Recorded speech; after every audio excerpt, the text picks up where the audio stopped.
WhatsApp class 12 welcome back to the channel. चलो आज हम लोग कंटिन्यू करते हैं Indian economic development. Unit first मैंने करा दिया और यूनिट सेकंड का आज पहला वीडियो जा रहा है, तो लाइक तो बनता है ब्रो। तो लाइक कर देना सबके साथ और शेयर कर देना। तो पहला चैप्टर है गाइस पॉवर्टी, यूनिट सेकंड का first chapter, very very important poverty. Unit second जो है वो बोर्ड्स में 22 मार्क्स का आता है। तो चलो बिना टाइम वेस्ट किए इस यूनिट को समाप्त करते हैं और इस चैप्टर को आज हम लोग डिटेल्स में देखते हैं। Let's start.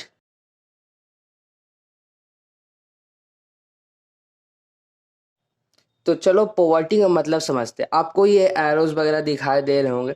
तो मैं अभी पहले इसका पहले एक और शूट कर दिया था, लेकिन उस वीडियो में मुझे कुछ मज़ा नहीं आया, इसलिए मैंने सोचा कि वापस से इसको शूट करते हैं। तो आप लोग देख सकते हो गाइस कि मैं एफर्ट डाल रहा हूँ, तो प्लीज़ लाइक कीजिए और सबके साथ शेयर कीजिए। चलिए आज हम लोग देखते हैं पॉवर्टी वाला चैप्टर। पॉवर्टी क्या होता है, हम लोग इस चैप्टर में बेसिकली इंडिया के पॉवर्टी के बारे में जानेंगे। पॉवर्टी क्या होता है गाइस, एक स्टेट होता है जिसमें एक इंडिविजुअल अनेबल टू फुलफिल होता है अपना बेसिक रिक्वायरमेंट्स या फिर बेसिक नेसेसिटीज। बेसिक नेसेसिटीज क्या होते हैं guys? Housing, clothing, food, education, health. Housing मतलब रहने वाला, कोई रहने के लिए जगह चाहिए। क्लोथ कपड़े, फूड खाना सबको जरूरी है। ये तीन पहले था, लेकिन अब इसमें दो और इंक्लूड हो गया क्योंकि हम लोग डिजिटल और मॉडर्नाइज होते जा रहे हैं। तो एजुकेशन, एक बेसिक एजुकेशन लेवल होना चाहिए ताकि हम लोग कोई भी डिसीजन ले सके। और हेल्थ, अच्छी खासी अच्छी हेल्थ होनी चाहिए। ना हम थोड़ी ना बोल रहे कि पहलवान बन जाओ, नहीं, एक अच्छा सा हेल्थ होना चाहिए। पता चला कि आदमी सब खांस ही रहा है, छींक ही रहा है, बीमार ही है, तो ऐसा नहीं, एक अच्छा सा हेल्थ होना चाहिए। बेसिक नेसेसिटीज का ये पार्ट है हेल्थ। तो पोवर्टी क्या कहता है? It refers to a state, एक स्टेट है in which an individual is unable to fulfil even the basic necessities of life. Basic necessities ये क्या है गाइस? ये बेसिक नेसेसिटीज है लाइफ के, जो कि इंडिविजुअल जो है वो अनेबल फुलफिल नहीं कर पाता है, उसी को हम लोग पॉवर्टी कहते हैं। अब मैं आपको बता दूं कि पॉवर्टी जो है वो अलग अलग जगह पे अलग अलग तरीके से हो सकता है। जैसे हम लोग इंडिया के पॉवर्टी पढ़ रहे हैं, तो इंडिया की बेसिक नेसेसिटीज है housing, clothing, food, education and health. लेकिन अगर हम लोग अमेरिका वगैरह में हम लोग देखें कि अमेरिका की पॉवर्टी की बेसिक नेसेसिटीज क्या है इंडिविजुअल की, तो वहाँ पे फिक्स कर दिया गया है कि अगर कोई पर्सन के पास फोर व्हीलर कार नहीं होगा तो वो पुअर कैटेगरी में आएगा। तो वहाँ की पॉवर्टी कुछ अलग है। यही बात अगर हम लोग चाइना का करें, तो चाइना में भी अलग से देखा जाता है। जैसे वहाँ है कि बेसिक नेसेसिटीज में कि हर एक के पास मैन्युफैक्चरिंग इंडस्ट्रीज होनी चाहिए, हर एक के बैकवर्ड एरियाज में। तो वो सब की बात नहीं, अभी हम लोग पॉवर्टी इन इंडिया पढ़ रहे हैं। तो पॉवर्टी का मेजर्स किस दो तरीके से हो सकता है गाइज। देखिए आप लोग, relative poverty and absolute poverty. Relative poverty क्या होता है? हम लोग इसमें क्या करते हैं? कंपैरिजन करते हैं। किसका किसका कंपैरिजन करते हैं?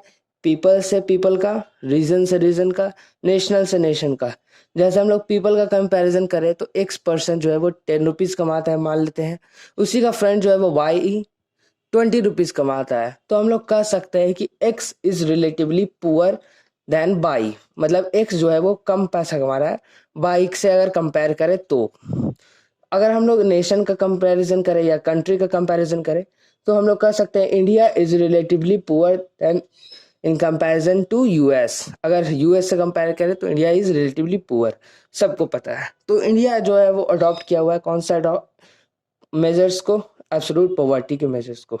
एब्सोल्यूट पॉवर्टी भी रिलेटिव पॉवर्टी से देखिए कुछ अलग टाइप का है। It refers to the total number of people. ये क्या है? रेफर्स करता है total number of people in the country living below poverty line. अब पॉवर्टी लाइन को समझाने के लिए मुझे आपको इन सब दूसरे स्लाइड्स की ओर लेके जाना होगा, तो आप इसका स्क्रीनशॉट ले लीजिए। हम लोग बढ़ते हैं पॉवर्टी लाइन की तरफ। पॉवर्टी लाइन क्या होता है गाइस? एक कट ऑफ पॉइंट फिक्स कर दिया जाता है। एक कट ऑफ पॉइंट क्या होता है? अब देखो, एक लाइन को अगर हम लोगों ने ड्रॉ किया है, थोड़ा टेढ़ा हो गया है, हम हम लोगों ने एक लाइन को ड्रॉ किया है, इसे हम लोग कहते हैं पॉवर्टी लाइन। इससे ऊपर जो भी पर्सन होगा जो अच्छा खासा अर्निंग कर रहे होंगे, जो बेसिक नेसेसिटीज का फुलफिल कर रहे होंगे, वो पॉवर्टी लाइन के ऊपर रहेंगे। और जो भी पोवर इंडिविजुअल जो है वो अनेबल होगा अपने फुलफिल जो भी बेसिक नेसेसिटीज है, हाउसिंग, क्लोथिंग, फूड, वो सब फुलफिल अगर नहीं कर पाता है तो वो पॉवर्टी लाइन के नीचे होगा।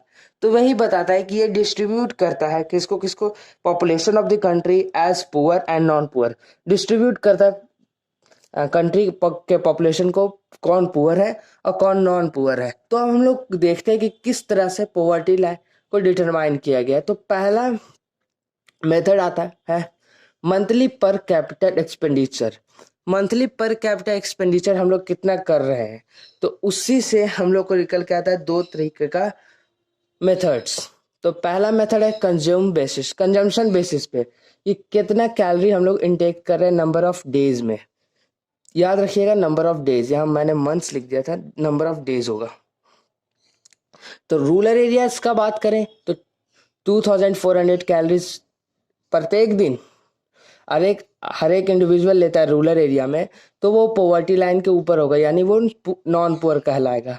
वही अगर बात करें रूरल अर्बन एरियाज का, तो वही आ जाता है 2100 कैलोरीज इनटेक। अब इन दोनों में डिफरेंस क्यों सर? क्योंकि रूरल एरियाज में फिजिकल पावर्स को ज़्यादा दिया जाता है वैल्यू। जैसे फिजिकल पावर्स, यानी रूरल एरिया में जो किसान भाई जो होते हैं वो बहुत मेहनत करते हैं तभी अनाज उगा पाते हैं, तो इसीलिए उन्हें ज़्यादा ताकत की ज़रूरत होती है, इसलिए उनका कंजम्पशन बेसिस भी ज़्यादा होगा in comparison to urban areas. Next and very very important method है guys monetary value. Monetary value यानी मनी के टर्म्स में अगर कंपेयर किया जाए, तो रूरल एरियाज में देखा क्या गया कि 816% जो भी मतलब 800 रुपीज जो कमा रहे हैं पर पर्सन, अगर इंडिविजुअल कमा रहा है रूरल एरियाज में, तो वो नॉन पुअर कहलाएगा। अगर कंपेयर करें अर्बन एरियाज को, तो पर 1000 पर्सन आ जाता है। मतलब 1000 रुपये अगर एक दिन में सॉरी मंथ में कोई भी पर्सन कमा रहा है अर्बन एरियाज में, तो वो किस में आ जाएगा? नॉन पुअर में। तो उम्मीद करते गाइस आपको method to determine poverty line समझ में आ गया होगा। अब हम लोगों को पढ़ना है मेजरमेंट ऑफ पॉवर्टी, कि क्या कैसे हम लोगों ने मेजर किया था पॉवर्टी को प्री इंडिपेंडेंस मतलब आज़ादी से पहले और पोस्ट इंडिपेंडेंस आज़ादी के बाद। तो प्री इंडिपेंडेंस में एक हम लोग को पता है, दादाजी भाई नौरोजी सबको पता है, इन्होंने पॉवर्टी को सबसे पहले इंडिया में कैलकुलेट किया था। इन्होंने जेल कॉस्ट ऑफ लिविंग को मेथड्स का इस्तेमाल किया था पॉवर्टी लाइन को कंसेप्ट को देने के लिए। जेल कॉस्ट ऑफ लिविंग आप लोग याद रखिएगा। इन्होंने क्या किया था कि इंडिया में जो भी टोटल पॉपुलेशन है, इन्होंने कहा था कि 1/3 पॉपुलेशन जो है वो चिल्ड्रन की है। 1/3 पॉपुलेशन क्या है गाइस? चिल्ड्रन की।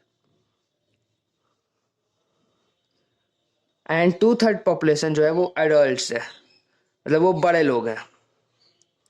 इसके साथ साथ इन्होंने और भी बताया कुछ कि 1/3 ऑफ चिल्ड्रन जो है ना, उसमें से आधे जो है वो कोई कंजम्पशन नहीं करते, बहुत लिटिल अमाउंट में कंजम्पशन करते हैं। तो 1/3 का आधा हम लोग कैसे निकालते हैं? मल्टीप्लाई बाई 1/2 हम लोग को पता है, तो आ जाएगा 1/6। 1/6 जो है वो बहुत कम कंजम्पशन करते हैं चिल्ड्रन, बहुत लिटिल अमाउंट में कंजम्पशन करते हैं। एंड 1/6 जो है वो हाफ एडल्ट के कंपैरिजन में हाफ जो है वो कंजम्पशन करते हैं। तो 1/6 एंड 1/6 एंड 2/3। तो इन्होंने क्या कहा था कि 1/6 जो ऐसे पर्सन है, ऐसे बेबीज है जो बहुत कम कंजम्पशन कर रहे हैं, यानी नील कोई कंजम्पशन ही नहीं कर रहे हैं या लिटिल कंजम्पशन कर रहे हैं। नेक्स्ट है 1/6। 1/6 ऐसे बच्चे हैं जो कि हाफ कंजम्पशन कर रहे हैं। 1/2। नेक्स्ट है गाइज 2/3। 2/3 ऐसे अडल्ट हैं जो कि पूरा कंजम्पशन कर रहे हैं, अपने डाइट को प्रॉपर इनटेक कर रहे हैं। तो 2/3 में हम लोग मल्टीप्लाई करेंगे 1 अगर, तो इससे हम लोग को पता चला 3/4 जो है वो average cap poverty line in comparison to jail cost of living. तो उम्मीद करते हैं गाइस आपको प्री इंडिपेंडेंट में कैसे पॉवर्टी मेजरमेंट हुआ था समझ में आ गया होगा। पोस्ट इंडिपेंडेंस की बात करें तो आपको कुछ फैक्ट्स एंड फिगर्स याद रखने हैं। 1962 में प्लानिंग कमीशन का गठन हुआ था, हम लोगों ने प्लानिंग कमीशन बनाया था। उसी के साथ साथ आगे जाके 1979 में उस एक और टास्क फोर्स बनाया जो कि पॉवर्टी को मेजर कर सकते हैं, डिटरमाइन करेगी। उसके साथ साथ आगे जाने के बाद 1989 में एक्सपर्ट्स ग्रुप बने थे जो कि पॉवर्टी पर स्टडी करेंगे, कितने पॉवर्टी है इंडिया में। इसके साथ साथ कुछ इंडिविजुअल्स इकोनॉमिस्ट भी थे जो कि डेवलप करे थे कुछ मैकेनिज्म को जो कि पॉवर्टी लाइन के कंसेप्ट को हेल्प करती है मदद करने में। तो आई होप गाइज आपको आज का पूरा वीडियो समझ में आ गया होगा। अगर नहीं समझ में आया तो वीडियो को फिर से देखिएगा, और अगर आपको कोई भी डाउट हो, सजेशन हो, कमेंट, तो आप कमेंट में पूछ सकते हैं, या फिर इंस्टाग्राम पे हमें डीएम कर सकते हैं। इंस्टाग्राम का यूज़र नेम आपको दिखाई दे ही रहा होगा, फटाफट जाके इंस्टाग्राम पे भी आप मुझे फॉलो कर सकते हैं, द रियल सी क्लासेस को। चलिए हम लोग मिलते हैं नेक्स्ट वीडियो में। Thank you for watching this video guys. Like करना मत भूलना, सबके साथ शेयर करना। Thank you so much.